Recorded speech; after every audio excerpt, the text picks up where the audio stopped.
The fact is that most of us in our culture define who we are and how well we're doing, and even our very humanity, on the basis of some very artificial criteria. Those criteria, most of the time, are considered by people in our culture to be the ultimate. And they are things like success. How much success do I have? That is, how much money am I making? How much stuff comes into my life? How many accumulations am I able to get? And there's certainly nothing wrong with that. But as a criteria for your very humanity, it's a very low point. It's a very shallow place to determine whether or not you're living the kind of life that you're capable of living. Another one is performance, which we tend to laud in our culture and to almost worship. I'm number one. You see it all the time, people making a contest out of life and performance being measured in terms of how far I get and what position I achieve in life or what awards I have granted to me or whatever. And the other is achievement.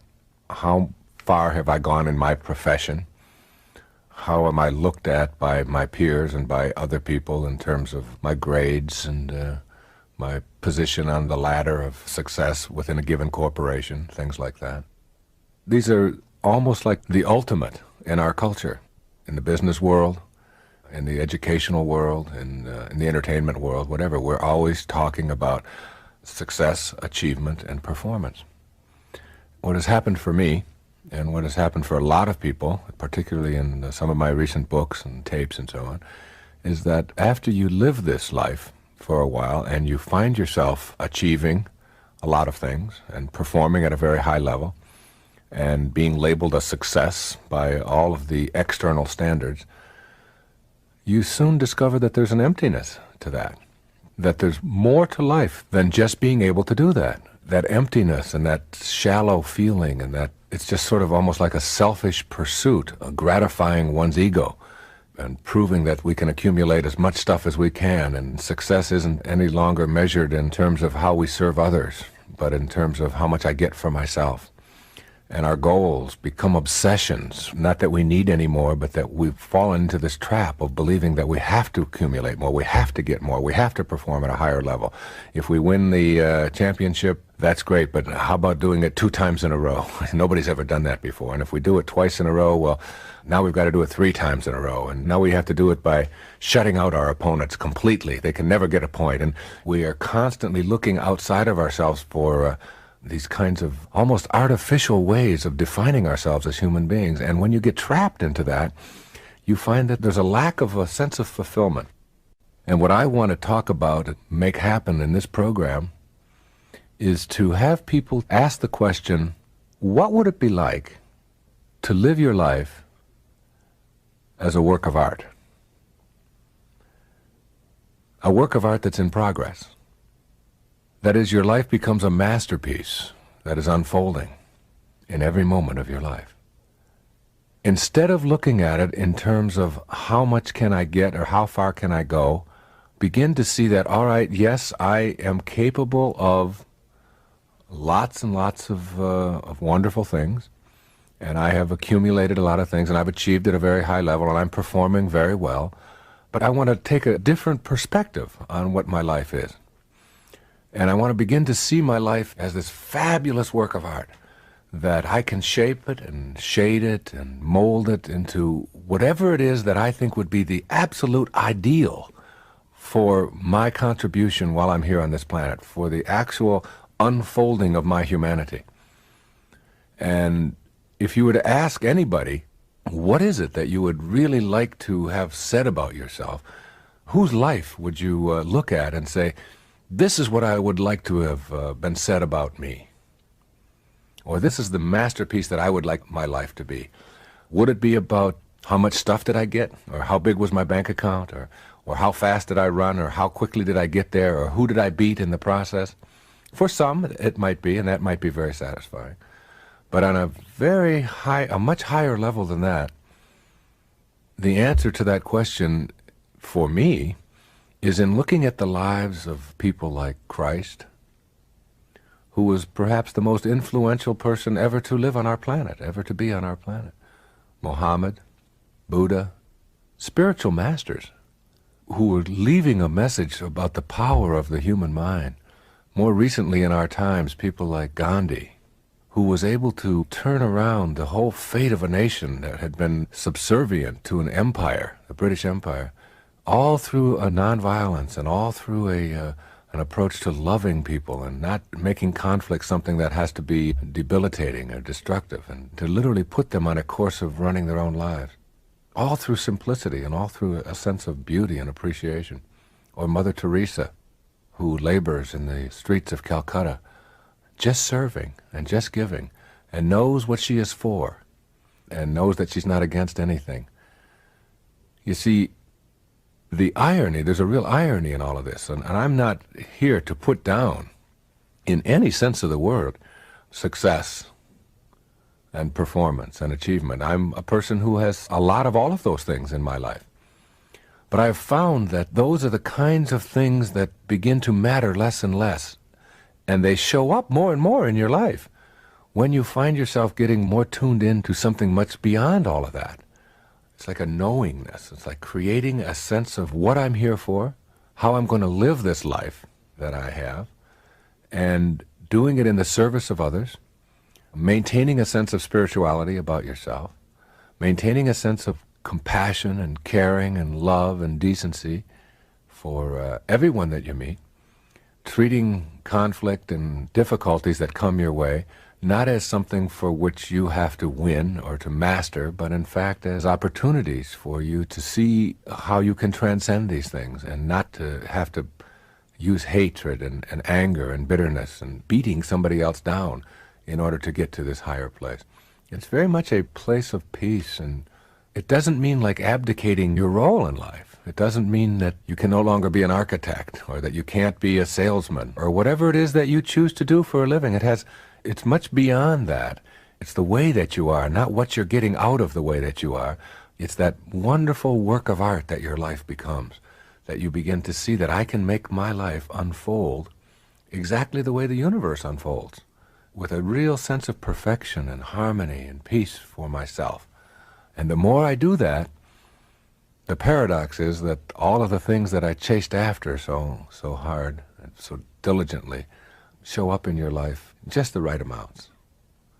It's an attitude of knowing, of surrendering, not to anyone, but surrendering from the things that most of us are pursuing all of our lives, where we get on that stress-filled, fast pace. I have to achieve, I have to perform, I have to succeed, I have to become number one, I have to beat everybody else in order to prove myself.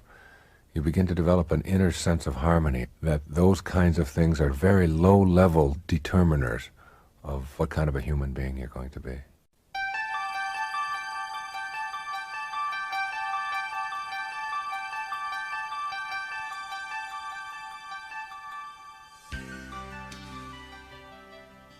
It's like after a while, when you read this and you study it and you write about it and you start to experience it for yourself, you start to really go there, like in a new kind of prayer, not a prayer that is to someone to do things and help the Lions win this Sunday or whatever. It isn't that kind of a prayer at all. And you begin to experience it, and all of a sudden you start saying, you know, what these people have been saying for centuries is true. I mean, it's really true. That's the first experience I ever had with that. It was just alarming. My sister-in-law, Marilyn, was driving on the Lodge Freeway in Detroit with her husband, my brother, and their 3 children in the back seat. Now, she is a hardcore, linear, left-brain skeptic, okay? Worse than any banker could ever be, all right? And any accountant, all right? I mean, you had to show me. Otherwise, it doesn't exist for her. Medicine was her model. Anything that has to do with the mind, very skeptical. This car jumped the guardrail on the other side, on the southbound lane, and landed right in her face at 60 miles an hour. She saw the wheels coming and land right there. Every bone in her face was broken. Her kidneys were punctured. She had internal bleeding and was in intensive care for 13 weeks. They took her into the hospital unconscious. And no one thought that she was going to survive the night. She was really in bad shape. And they performed surgery on her for 14 hours. And there was a team of surgeons, 6 of them. And they were talking during the surgery. As you can imagine, for 14 hours, you would be talking. My sister-in-law reported to me in 1971, when I was 31 years old, and just sort of starting on this path, that she watched the entire surgery. She said, Wayne, you're the only person, you're the only weird one in the family. All right? And you're weird enough to believe this, you know. And it's true, I am, because when I even worked with the mental patients and doing my postdoctoral stuff, they all got together on my birthday, and I mean, these were the real these were people who thought they were Napoleon and were really convinced, you know, and they all got together and they gave me a briefcase for my birthday. And I said, you know, you really shouldn't have done this. And they said, oh, we like you better than all the other doctors. I said, really, why? And one woman said, well, she said, you're more like one of us. You know, it's like... So anyway, Marilyn said to me, Wayne, she said, what happened is that I left my body. And she said, I went up to the corner of the room. I was surrounded by this light, and I was in the presence of God. It was like a consciousness. It was like, I can't describe it because it doesn't have boundaries. It didn't have form, but it was a magnificent light. And I was there, and there was this tunnel. And I could have gone through this tunnel, and I had the choice, and it was so peaceful, and it felt so good. It was the most blissful I've ever been in my life. And she said, and I watched the surgeons performing on me, and I watched them working on my body, knowing that that wasn't me. When she came out of it after 14 hours of surgery, there were 2 of the surgeons, they were voting on whether they should continue this or not, or whether they should just pull the plug. She had very little heartbeat at all, and she was so badly punctured internally, and her bleeding was so bad, and there was infection and so on, that they just didn't think she would, and if she did survive, they thought it was... So 2 of them were saying, let's just give up on this, you know, and go on to other people. The 4 doctors prevailed, who said that we really believe that we can save this person. And Marilyn then made it, she had 3 little children, my 2 nephews and 1 niece were in the backseat. They were just little children at the time, 2, 4, and 5. And Marilyn decided that she could re-enter, even though it was painful and didn't want to do it. She was given, it's like given the choice. And she went back. And when she came out of it, she told the surgeons which ones had said, let's give up on it, and which ones had said, let's stay with it. And she had gave them word for word what they had said in this event. And she said it was at that time that I became really, truly aware. And she said since then, she has gotten to meet some of what they call NDEers, near-death experiences. And that everybody who has this near-death experience, Raymond Moody writes about it, has the same thing to report. And that is that when they come back, and they do it reluctantly, they have what we call the big picture. And since then, I mean, you wouldn't believe my sister-in-law. She is the calmest, most loving, easiest going. You can't get to her. You can't get to her. She has an inner candle flame that never flickers, though the worst goes before her. And the worst is my brother. And he goes before her all the time. And he's very linear. He's an insurance, he's a wonderful, loving, beautiful person. All of his stuff is motivated out of caring and concern. He wants to always, but he wants to do so damn much that it becomes like, all right, enough, I got the map, all right, yeah, but do you know which turn to make? Yeah, I know. And it's half an hour of that kind of, and she just sits there and just reads. And when there's a family squabble and people get themselves all upset, she just picks up a book and just excuses herself. And she goes over into the corner, and the kids say, you know, when someone will be around, their friends, they say, what's with your mom? And they all say, oh, she's got the big picture. It's like having the big picture. And these people, all of them report when they come back from that, they have this like near-death experience. It's like tension and stress and anxiety and fear and all of that stuff that occupies so much of our lives is just gone. It's just not a part of the consciousness any longer. My suggestion is that we don't have to have that kind of traumatic event happen to our form to understand the universal principles and to surrender to them and to make them work every day in our life. That we don't have to go there. that we can unmuddle all of this metaphysical psychobabble jargon kind of stuff and begin to live the spiritual life and have the understanding that we are truly spiritual beings having a human experience, and that the quality of that human experience is only available to us through our thoughts, through our mind, through our divine connection. And that whatever your religious belief, whatever label you place on yourself, try not to think of yourself as Christian. Try to be Christ-like, and you'll know what I'm talking about. Try not to think of yourself as Jewish, but be Jehovah-like, or Buddha-like, or Mohammed-like. These were not people who were asking anyone to deify idols and wooden deities and an orthodoxy. But instead we're talking about kindness and love and forgiveness and gentleness and spirit, and that we're all connected, and you begin to live that way. And it's really quite an easy thing to do.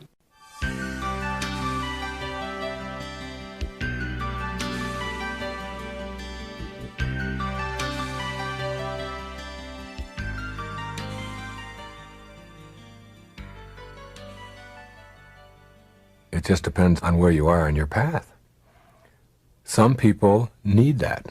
Like some people who are alcoholics or drug abusers continue to drink and continue to use drugs, knowing that if their life was threatened, they would stop, and knowing that they have the strength to stop at any time, but being unwilling to do it because they don't feel that the threat to their life is there. And then the threat comes. They go to the doctor, they go in for a physical, they find out that they've got a lump on their lungs, they find out that their wife is going to leave them because they're abusing drugs all the time, they're going to lose their family, and they come home one day and their family is gone. Or whatever. And that's like a near-death experience emotionally, to lose your family or to find out that you've got lung cancer or whatever. And they instantly become transformed. Now, what does it take to get people to get the big picture? Well, what does it take to get people to change? The answer to that is different for everybody. I can't pretend to say that I have an answer. There are some people who need, for example, to change, they need a support group, and they need a therapist, and they need to go to a rehabilitation center, and they need to read 400 books, and they need to listen to these kinds of tapes, and they need to reinforce it over and over and over again in their lives in order to change. And that's the way some people are wired together. And that's all fine. And if that's how your internal circuitry works, then by all means, go with it. I, on the other hand, am not that kind of a person. I make decisions instantaneously about what my life is going to be or not going to be. When I was a young boy, I tasted coffee. I had a cup of coffee that was given to me. I was about 14 or 15 years old. I tasted it. It was bitter. It tasted funny. It tasted like chemicals that I didn't want to. And I said to my mother and my brothers, I will never drink coffee in my life. Now that was, I'm 49 years old now, okay? That was many, many years ago. It was 35 years ago. And I tasted it, knew it, and made that declaration, and I have never had a cup of coffee since then. I look at the coffee, people offer it to me and everything, and I just know that I don't want that bitter taste in my mouth, and I don't want that caffeine, and I know that, all right? So that's how I am able to make change. But that doesn't mean that that's the right way and that's the best way. And I can sit here with great confidence and say that I won't be drinking coffee, and I'll never have a cigarette. I can say that for certain, having quit 25 years ago. And I can say for certain about a lot of things in my life, that I won't be overweight, that I will stay in shape, and all of those kinds of things. For others, it's a daily struggle, and it's like it's coming to know yourself. So the path to the big picture is different for everyone. But the understanding has to be that the big picture is there, and its availability is there. And if you need to have a near-death experience, like Marilyn did, in order to get that big picture and be able to relax in the face of conflict, be able to not allow yourself to get stressed out over small things, being able to enjoy your present moments and find fulfillment and joy in them, then have that near-death experience, but have it in your mind only. Okay? So create that experience for yourself. One of the ways to do that is through meditation. Another way to do that is just by visualizing or just imaging it for yourself. Participate in your own funeral, in your mind if you have to. See yourself dying of a horrible disease and suffering. Go through it. Experience it. Die while you're alive. Experience that whole thing. And as you experience that, see for yourself that this doesn't have to be brought into form. That I can act it out in my mind like a dream, live through it, get the experience of it, and then decide, well, I don't have to bring this into my form any longer. And make then a decision not to do it.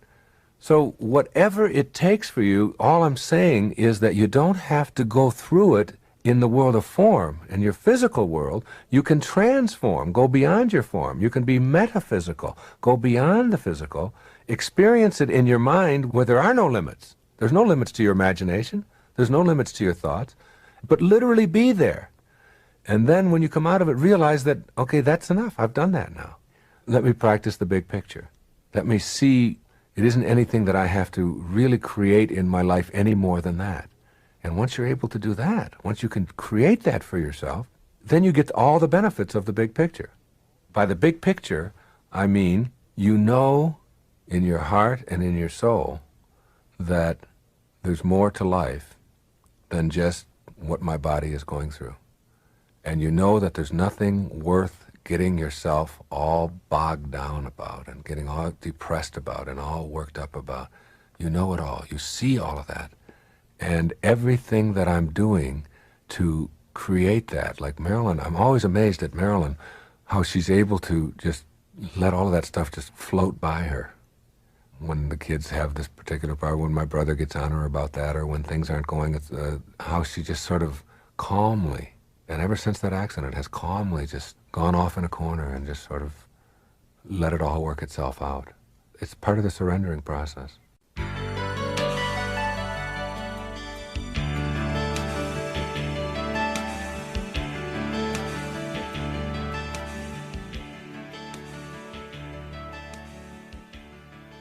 When we take this power of this invisible part of us, it's so hard to define this. We call it a belief, or you call it a thought, or you call it your soul, or your spirit, or whatever. But that invisible part of you that really determines everything about your life.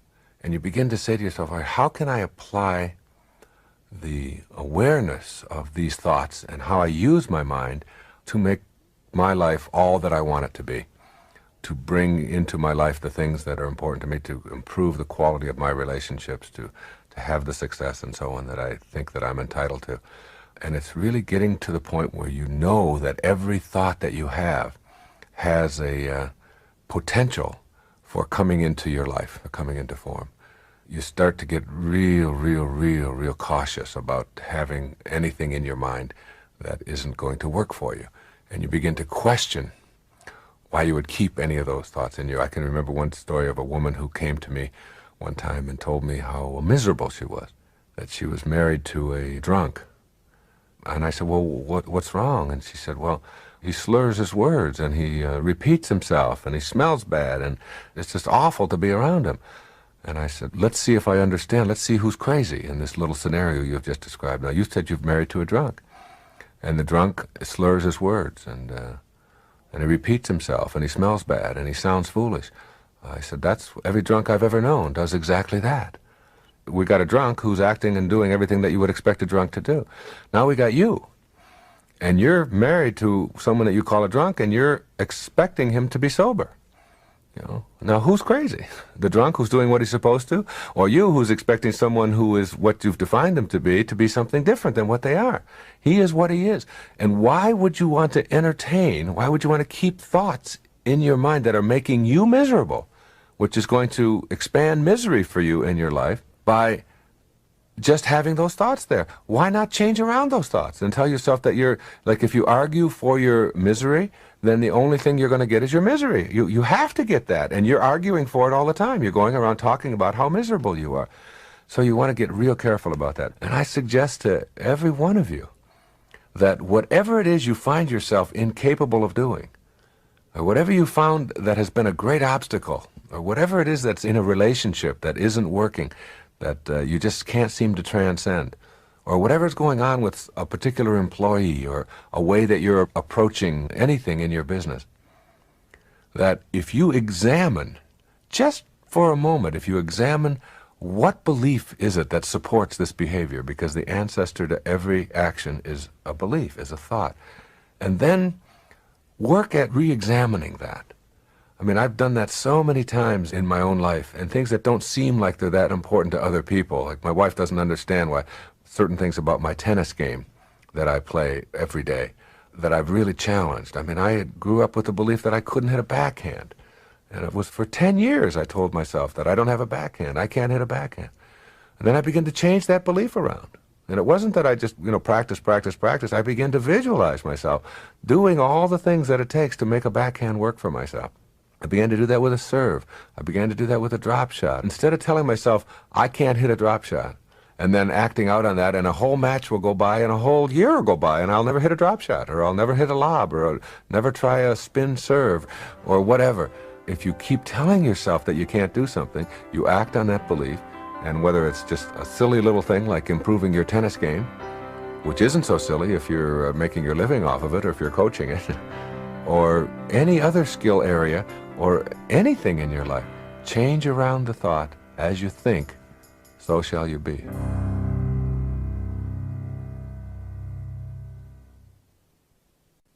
Years ago, my wife and I were going through some personal difficulties. We were making a decision about whether or not we were going to stay together, very frankly.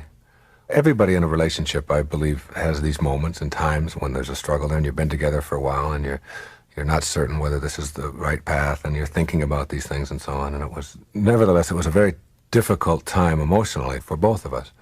And I can remember years and years ago, as we were going through this, what it did for me to be in that state. I became much more loving. I became much more concerned with other people. I became less concerned with the pettiness of so many things that you find yourself worked up about, because I had a different focus in my life. And I can remember thinking, as we resolved it and got back closer together, and today are very close and very loving together, looking back on that time as like something that I had to go through at that time. And that what it did is it helped me to see how absurd it is for us to be focused on the minutia of life. Whether or not the walls are clean, or whether or not the toys are put away, or whether or not your food is prepared on time, or whether somebody is late with something, or whether the phone doesn't ring or does ring or whatever. Like all of those things are so minute in contrast to what you're really struggling with. And then what it also helped me to do in terms of getting this big picture was to look at some of the things that other people were going through, some of the problems and difficulties that they were having. Very often when something goes wrong in somebody else's life that we're close to, one of our parents gets ill, there's an accident of some kind. When Marilyn had that accident, I can remember how it affected me.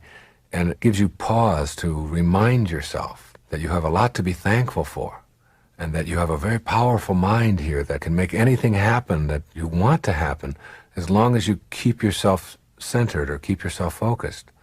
I was able to shift from all of those petty little things. I can remember I was doing a show out in Seattle at that time that I was going through that tough period. And somebody asked me a question that 6 months before I would have answered sort of flippantly, sort of smart-alecky. It wouldn't have given it the attention that it deserved. I would have thought of it as perhaps too trivial. And I can remember looking into the woman's eyes who asked me the show. I was on a TV show out there in Seattle, and thinking, because I was struggling at that time, I became much more compassionate towards this person, much more tuned into the pain that they were feeling, even though it seemed trivial in comparison to what I was. And it allowed me to get to be more loving. And then I look back on that now and I think, well, that's what I had to learn. That's what it was for, that there's a purpose in everything. And that perhaps one of the things that I had to learn 8 or 10 years ago was how to be more compassionate. And perhaps the only way I was going to learn how to be more compassionate was to have to go through some of this stuff myself. So, like, you can do that. You can do that now in your own life. Know that there's a lesson in this for you. Know that there are no accidents in this perfect universe. And know that the deep troubles that you may be experiencing or may be hard for you have something in them for you. And that there's a secondary purpose to them. And if it does help you to slow down, and if it does help you to get a bigger picture, and it does help you to be more compassionate and more loving towards other people, then what you do is you begin to bless those things that are in your own life as offering you an opportunity to transcend them. And once you've transcended them, then you don't have to go back to that again. And for sure, my wife and I do not have to go back to ever doubting whether we want to make it and whether we want our family to stay intact and whether we want to stay loving and so on. We don't ever have to question that again. We've been there, and we both learned how to look within. And when you do look within, to be grateful for what this person is offering you. So that every time I think about my wife behaving in a way that I don't like or vice versa, we've learned how to zip it, how to just not make ourselves miserable by saying things and by doing things that will just create more difficulties. Because we've been on the edge. We've been to that edge, and we've looked over the edge and seen what it's like to maybe have to raise a family as a single parents or whatever, and to be without each other. And now we're a tremendous source of strength to each other instead of looking for the things that we don't like. So the way to the big picture often is through seeing the problems in your own life from a different perspective and seeing how difficult other people have it, When you're wondering about how troubled you are, look at the Alzheimer's patient whose mind is slowly slipping away from them, and they even are aware that it's happening and they don't know what to do about it. Coming up here on the airplane yesterday, there was a story in the paper of a man and his wife who just got so desperate that they had to call the police. They have 4 children, 4 little children under the age of 6, just like I do. And they had to call the police because they didn't want to raise them homeless. They didn't want their children, they were being evicted from the final hotel because they had raised their rent from $160 a week to $210, and they just simply didn't have it. And rather than put their children out on the street, they called the police and asked the Department of Human Resources to come and keep their children for them for a while until they could get themselves back together. And I thought, my goodness, what kind of problems of mine could even be anything near what it must be like to be faced with the idea of having to go out on the street with my children, my little babies. And these were little babies. One was 3, one was 4, and one was 5, just tiny little children, to be out on the streets, on the cold streets. And I made a commitment that I was going to contact them when I get back and try to get them something. And other people are helping them as well. But it also gives you time to get the bigger picture, when you see things like that. It's a good thing to remember. Another thing is that in order to get this bigger picture and get to this place, that you can stop feeling sorry for yourself. You can stop the self-pity because it's happening you've got to trust, you've got to surrender, you've got to know that what's coming your way has a purpose in it, has a lesson in it, that there's order in chaos. And underneath that chaos, you've got to look for that order and look for that blessing. And so one of the things you might have to learn is how to get off of pity and feeling sorry for yourself. And one of the ways to do that is to start focusing on doing something new, doing something different, keeping yourself occupied. Marilyn would go to her knitting. I found myself getting more wrapped up in giving talks because my talks improved, literally improved when I was going through that struggle. And so did my writing, because I was just experiencing more compassion for myself. The way to experience that compassion is to get yourself focused, get yourself on something, doing something, and then generally it will work out. The other thing, when you are concentrating on something else or when you are doing something else, your mind can't be on what is wrong. And when you get your mind off of what is wrong, you get it on what is right. What is right is what expands, and what is wrong tends to go away.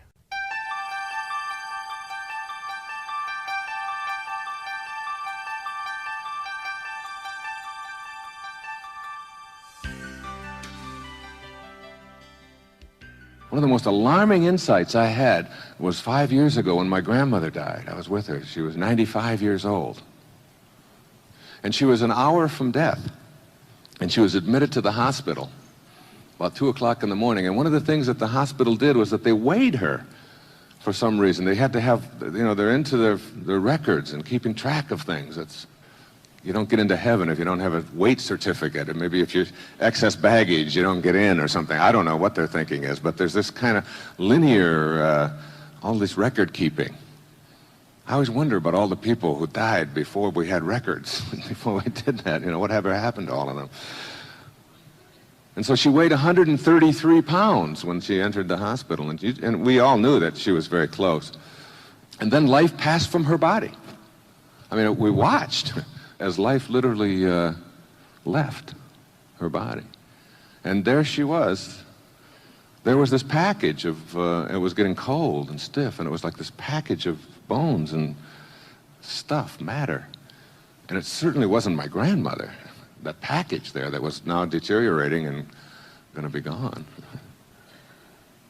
And when they weighed her for the death certificate, she weighed 133 pounds. Exactly the same. So that whatever it is that constituted her life, her very life, her very essence, is invisible and weightless. You can't weigh it. And that's true for you. That's true for every single one of us. That what our life really is all about, it defies the world of form. It defies the world of linear. And yet we spend almost all of our energy and our time here, in this part of our consciousness, in form, believing that this is who we are. When you learn to go into your mind, when you learn that your mind is really a place that you can visit and exquisitely touch the face of God, you can remove the tension and stress and everything else that's troublesome in your life when you give yourself time to experience your true humanity. Do you know, John Quincy Adams sat in the White House. He was our 6th president, and he was the most spiritual man who ever sat there, I think.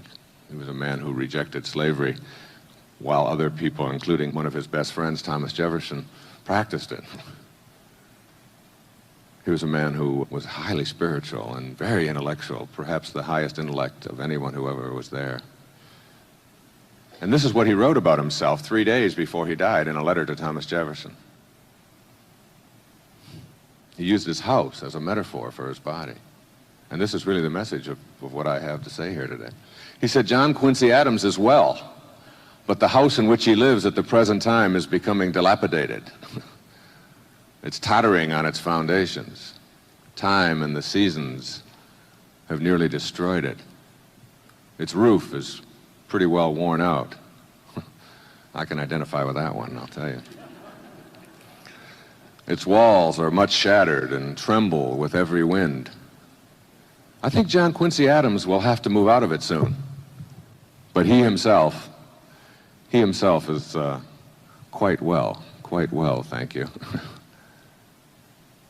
That concept of understanding that universal intelligence that is a part of our consciousness is not just something for mystics and people to go in loincloths and contemplate in caves. It's for us. It's for every one of us in the practice of our daily lives, in whatever business we're in.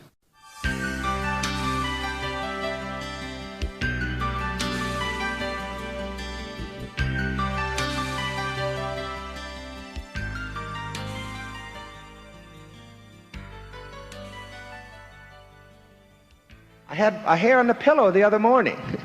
I held it up to my wife. I said, honey, what held it in yesterday? Something did. It's invisible. In our culture, particularly in the West, we have a tendency to believe that this is who we are.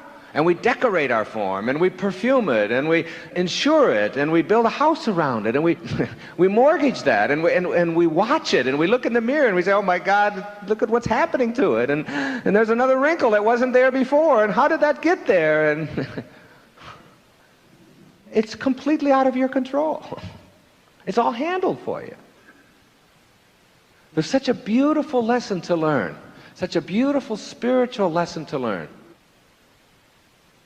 If you look at a vase and watch a sculptor make a vase, the sculptor shapes his clay and finishes it up. And what is it that makes it a vase? You think it's the material? You think it's the pottery? You think it's the clay? No. It's the empty, silent space inside that the clay surrounds that allows it to be a vase. Otherwise, it's just some pottery. What makes this a room? What makes your house a house? Think about it. It's not the walls. It's not the material that has been put all around us that you live in. It's the space, the empty, silent space inside that makes a house a house. It's the space between the bars that holds the tiger, as they say in Zen. And it's the silence between the notes that makes the music. It's not the note.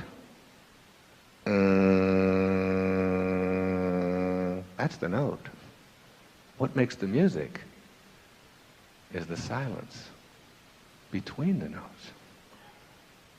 And so it is with you.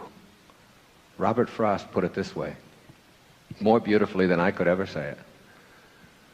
We all sit around in a circle and suppose, while the secret sits in the center and knows. And knows. You must come in contact with that empty, silent space that is within, not the form that encapsulates it. So difficult for us in a world of bottom line, left-brained, analytical, get to the point mentality that we find ourselves in. But all you have to do is look around. Look and understand that whatever the intelligence is that is in back of or suffusing all form in the universe, that allows it to be that empty, silent space that some call God, some call spirit, some call soul, some call Muhammad, some call Buddha, the label doesn't matter. And I am not up here on this stage to proselytize for any particular religious point of view at all. It is not my purpose. It has nothing to do with what I'm here. It is to get you to understand the power of that invisible, silent, empty space that we all know as thought.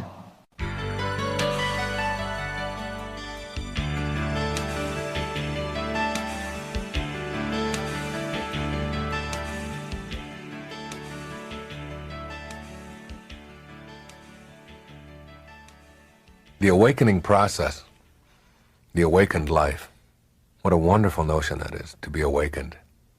It's like when you go to sleep at night and you're dreaming, the only way you know you're dreaming is to awaken. And it's a similar thing here, this awakened life business that we're talking about.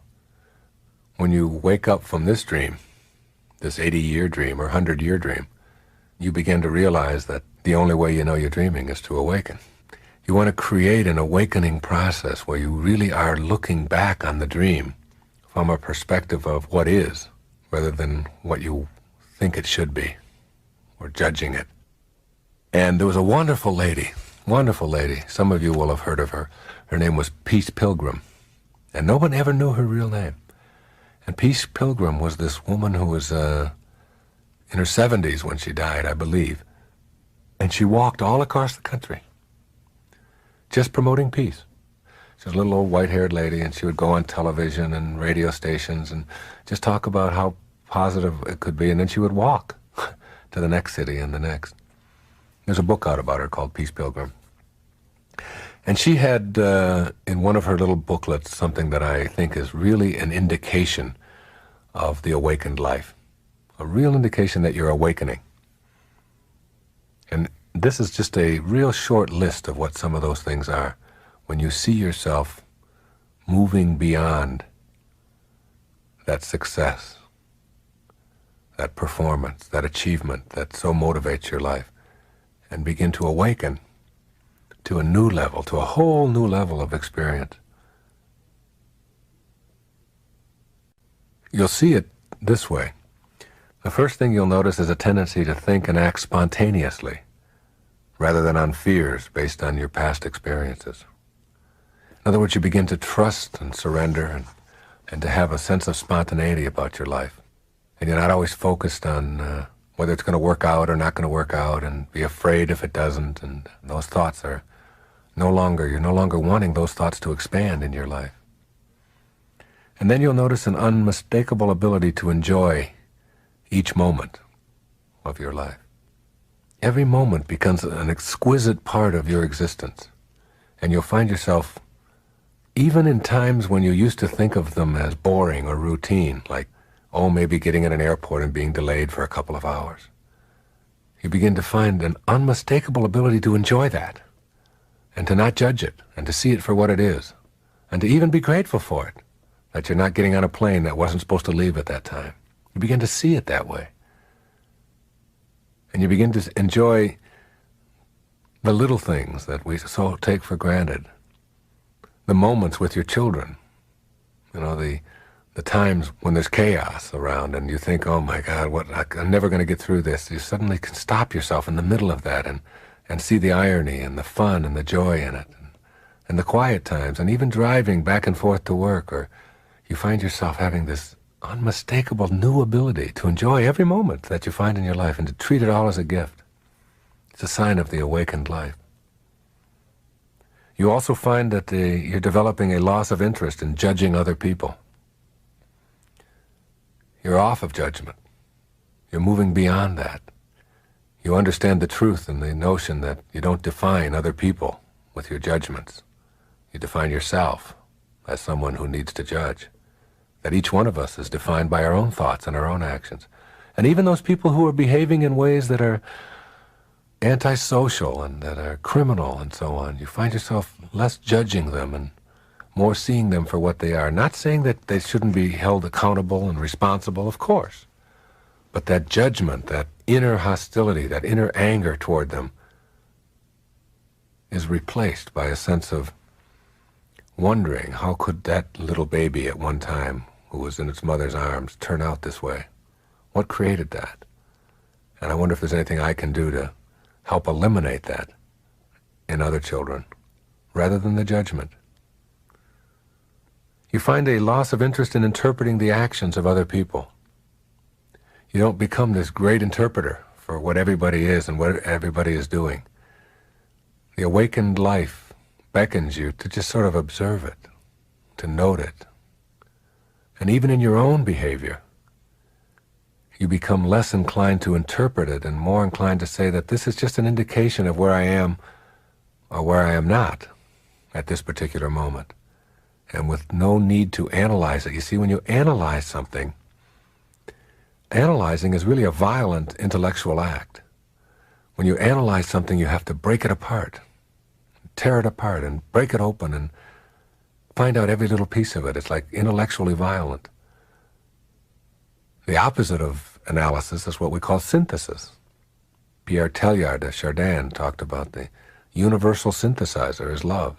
You begin to see how everything fits together rather than analyzing every little bit of life and interpreting everything for people. You try to do less of that and more of seeing how we all fit together.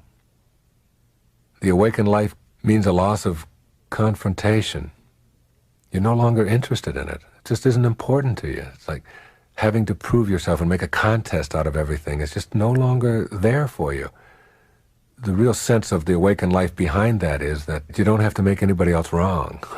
And you don't have to make yourself right.